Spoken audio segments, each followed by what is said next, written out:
সুন্নিদের মধ্যে অনেক ধরনের মাসলাক আছে, অনেক ধরনের ফিরকা আছে, অনেক ধরনের দল আছে। সবাইকে সবটা জায়গায় একমত করা সম্ভব না। আপনার দ্বারাও সম্ভব না, আমার দ্বারাও সম্ভব না।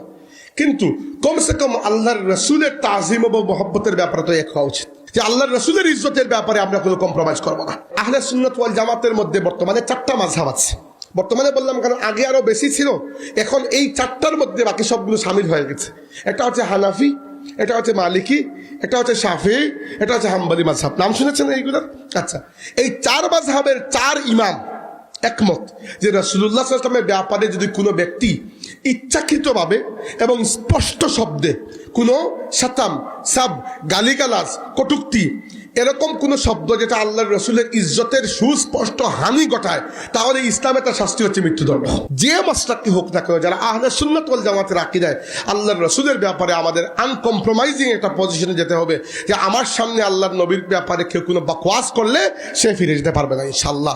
আল্লাহ পাক এইরকম মহব্বত আল্লাহ আমাদের মধ্যে জাগিয়ে দিন। যতদিন বেঁচে থাকি আল্লাহর নবীর মহব্বতের মধ্যে বেঁচে থাকবো, আর যখন মারা যাবো আল্লাহর রসুলের মহব্বতের মধ্যে আল্লাহ যেন আমাদেরকে দুনিয়া থেকে বিদায় দেন। আমরা বলি আমিন।